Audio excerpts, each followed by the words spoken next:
Hello और friends, कैसे हो आप सब लोग। आज हम high court of Jammu and Kashmir junior assistant court related MCQs part 2 लेके आए हैं। होप आपको फर्स्ट वीडियो इसकी अच्छी लगी होगी, पार्ट फर्स्ट। तो टाइम वेस्ट ना करते हुए हम अपनी स्लाइड पे आते हैं। तो हमारा ये फर्स्ट एमसीक्यूज है। Indian penal code 1860 has been replaced by consumer protection act 1986, Bharatiya Nyaya Sanhita, prevention of corruption act 1988, wild life protection act 1972। तो हमारा इसका सही आंसर है Bharatiya Nyaya Sanhita, B. Next, which act has replaced the Indian evidence act 1872। हमारे options हैं companies act 1956, Indian partnership act 1932, electricity act 2003, Bharatiya साक्ष्य अधिनियम। तो हमारा आंसर है भारतीय साक्ष्य अधिनियम। Which of the following act has replaced the Criminal Procedure Code 1973? अब थर्ड क्वेश्चन के हमारे ऑप्शंस हैं। Option A Bharatiya Nagarik Suraksha Sanhita, consumer protection act 1986, Indian penal code IPC 1860, या फिर D right of information act 2005। और हमारा सही आंसर है option A Bharatiya Nagarik Suraksha Sanhita.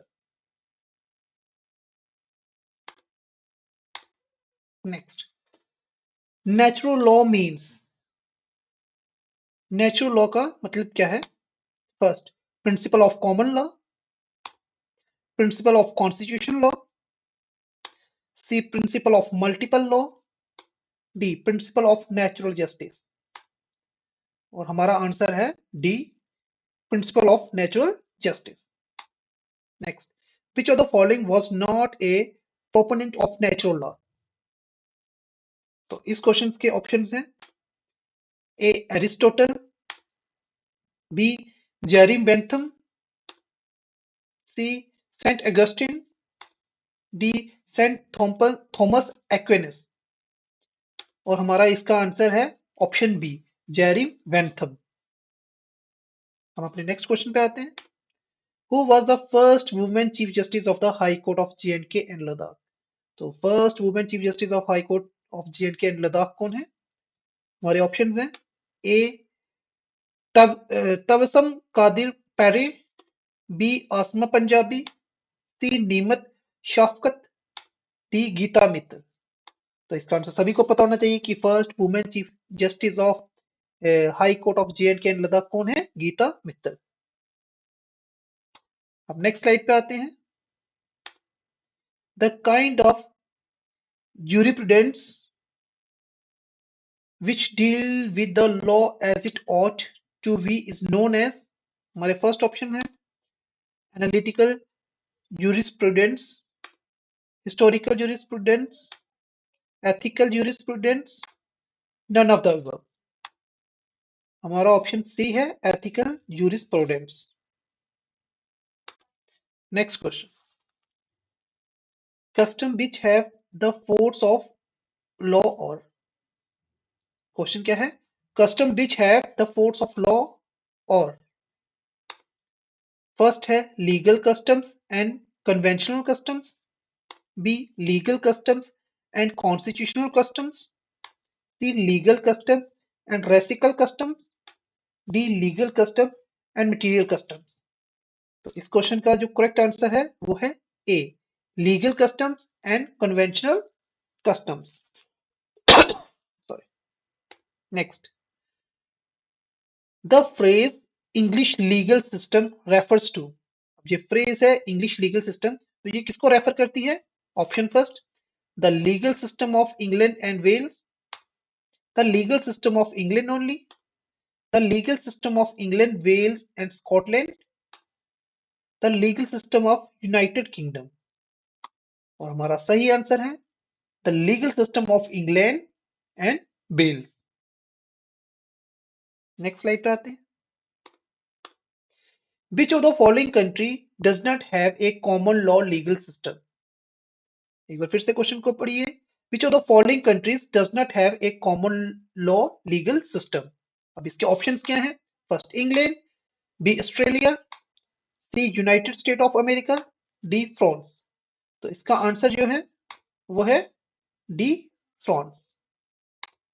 Next, dash hold the jurisprudence is the study of law as it is. एक बार फिर से इसको रिपीट करूं। Dash hold the jurisprudence is the study of law as it is. Moralist, positivist, realistic और analyst. तो इसका answer B है पॉजिटिविस्ट। ये कुछ क्वेश्चन डायरेक्ट हिट कर सकते हैं, तो आपको सेम इसी वे में समझने। According to naturalist, law is the dictates of, according to the naturalist, law is the dictates of, और इसके ऑप्शन है A rule, B hurt, C reason and D time. तो इस क्वेश्चन का आंसर क्या है? रीजन। नेक्स्ट क्वेश्चन पे आते हैं। Which of the following is the source of law? Source of the law क्या है? इनमें से सोर्स ऑफ द लॉ क्या है? Option first, jurisprudence, social law, customary law, none of these. तो इसका आंसर क्या है? Customary law, customary law, sorry. Next, father of international law is. अब फादर ऑफ इंटरनेशनल लॉ किसको कहा जाता है? Pluto, Aristotle, Grotius, Denning. तो हमारा आंसर क्या है? सी, ग्रोटिस। इसको हम फादर ऑफ इंटरनेशनल लॉ भी कहते हैं। The criminal procedure, next question जो है, the criminal procedure code is, the criminal procedure of code is, option first है subjective in nature, B procedural in nature, C sportive in nature and D none of these. तो इसका answer क्या है? Procedural in nature. Next slide पे आते हैं। A contract create, अब एक कॉन्ट्रैक्ट क्या क्रिएट करता है? Right in personal, right in rent, no obligation, only obligation and no right. तो इसका आंसर क्या है? Right in personal. Next, valid contracts. अब वैलिड कॉन्ट्रैक्ट्स क्या है? A are made by free consent, are made by component parties, have a lawful consideration and lawful object, all of the above। तो इसका answer क्या आएगा? all of the above। हमारा next question है, an agreement is valid. अब जो agreement है वो वैलिड कब होता है? Which creates a legal and social obligation of the parties. B है which create right of the party, C है which is written on a piece of paper and signed by the parties, D है which create legal binding rights and obligation of the parties to it। तो हमारा option क्या है इसका? इसका जो सही ऑप्शन है वो डी है, which create legal binding rights and obligation of the parties to it। ठीक है, तो नेक्स्ट स्लाइड पे आते हैं हम। voidable contract is the one, अब इसका ऑप्शन क्या है? voidable contract इनमें से कौन सा है? which is the lawful, which is invalid, which is valid as long as it is not avoided by the party entitled to do so, which is unlawful। तो इसका आंसर क्या है? सी, which is valid as long as it is not avoided by the party entitled to do so। Next, when the contract is perfectly valid but cannot be enforced because of certain technical defects, this is called तो इसका option क्या है? First, unilateral contract, B bilateral contract, C unenforceable contract and D void contract. तो इसका answer क्या है? C unenforceable contract. Next MCQs पे आते हैं। A and B enter into a contract to marry each other. Before the time fixed for the marriage, A goes mad. The contract becomes, एक बार फिर से क्वेश्चन को पढ़ते हैं। A and B enter into a contract to marry each other. Before the time fixed for the marriage, A goes mad. The contract becomes, अब contract क्या होगा? A void, illegal, valid, voidable. तो इसका answer क्या है? void. Next, A make a contract with B. A ने B के साथ कॉन्ट्रैक्ट किया to beat his business competitor. This is an example of, तो ये किसकी एग्जाम्पल है? A valid contract, illegal contract, voidable contract, unenforceable contract. तो इसका आंसर क्या आएगा? Illegal contract.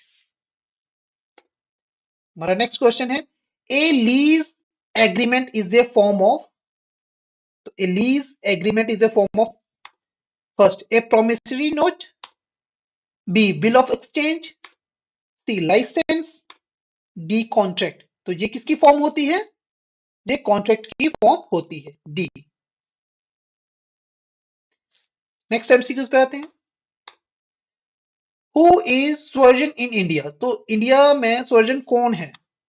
Prime minister of India, president of the India, council of the minister, we the people of India. तो sovereign in the India में क्या है? We the people of India. Next, who is called the first law officer of the country? तो first law officer of the country किसको कहा जाता है? Chief justice of India, general of India, attorney general of India, advocate general of India. तो इसका answer क्या है? Attorney general of India. Next, the right of information is a, इसका option क्या है? First, a constitutional right, A statutory right, fundamental right, contractual right. तो इसका answer क्या है? Statutory right. Next, a provision of environmental protection in the constitution were made under, option हमारा first option है article 5A, B है article 21B, C है article 27BH and D है article 48A and article 51AG। Question एक बार फिर से पढ़िए। The provision of environmental protection in the constitution were made under, option A, option B, option C और option D. तो हमारा ऑप्शन क्या है? D, article 48A and article 51AG। Next, which of the following legislation regulates electronic commerce? तो electronic commerce किसके through regulate हुआ था? Copyright act 1957, trademark act 1999, contract act 1872, information act 2000। तो इसका आंसर क्या है? Information act 2000। Next, right to work is granted under, अब right to work किसके अंदर ग्रांटेड है? MNREGA, right of information act, C right of education act, D Aajeevika Yojana. तो इसका आंसर क्या है? MNREGA, option A. Okay, next question पे आते हैं हम। तो आज के लिए इतना ही। होप आपको इस एमसीक्यूज सीरीज का पार्ट सेकंड अच्छा लगा होगा। थैंक्स।